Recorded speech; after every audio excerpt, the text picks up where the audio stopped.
United Airlines employees claim they observed a flying saucer-like object hovering low over the terminal for several minutes before bolting through the thick clouds with such ferocity that it actually left like a creepy hole in the cloudy skies overhead.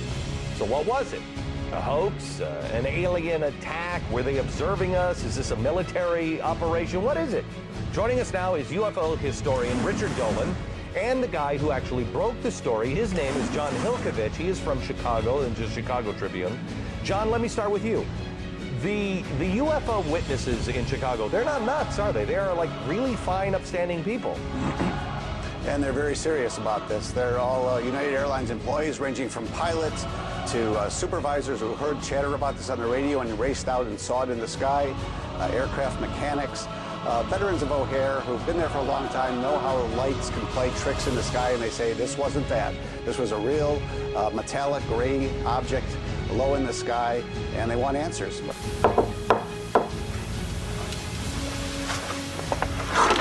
Yes? Hi, I'm David. Hello, David. You can call me the General. I'm in charge of MIS 13. Come on, sit down.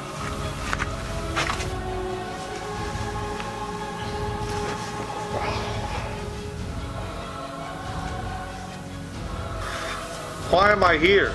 My nose is broken. Oh. We'll get to that in a moment. But your attempt to go to the media about ETs has really pissed me off. And you're lucky to be alive. But the people need to know. There'll be no disclosure on this subject. The people can't handle the information given. That's rubbish. Let me explain the situation. You may have heard of the Battle of LA, a real UFO event, 1942. We shot at that object for hours with no damage at all. During World War II, we noticed UFOs near our aircraft for years, which we call Foo Fighters.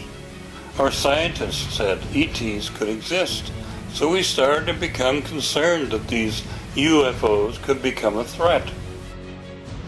Air Force interest in this problem has been due to our feeling of an obligation to identify and analyze to the best of our ability anything in the air that may have the possibility of threat or menace to the United States.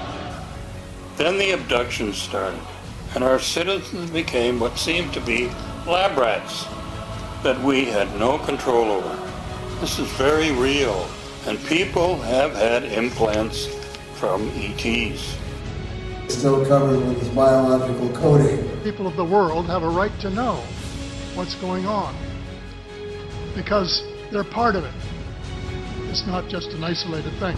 In the 1960s sometime, it was a flotilla of UFOs headed south that crossed into NATO territory in Europe, and the commander-in-chief of the Supreme Allied headquarters in Europe was naturally very shaken.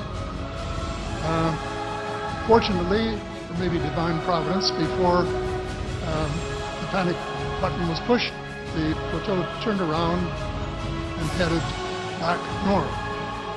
To them as they, because they're not an amorphous mass. They are different species and consequently may have different agendas.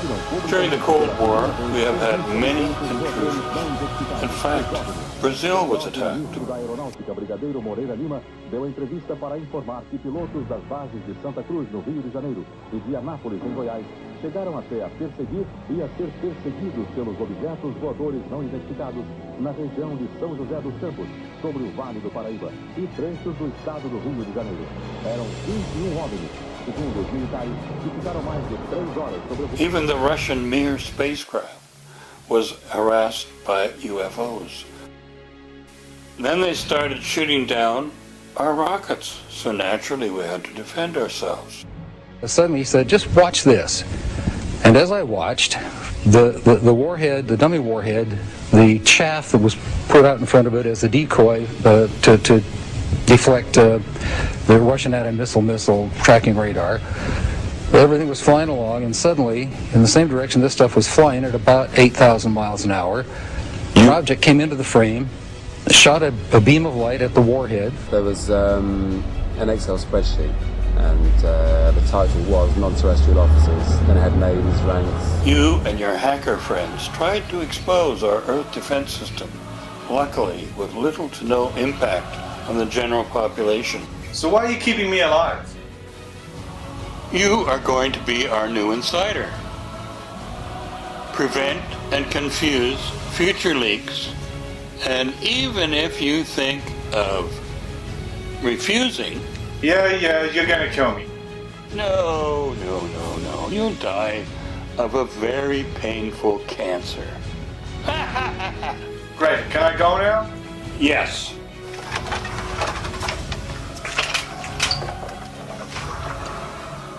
You stupid fool, you know nothing of the reality.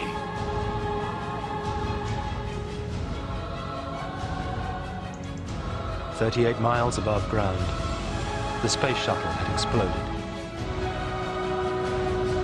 All 7 on board were killed. The question was, what had gone wrong?"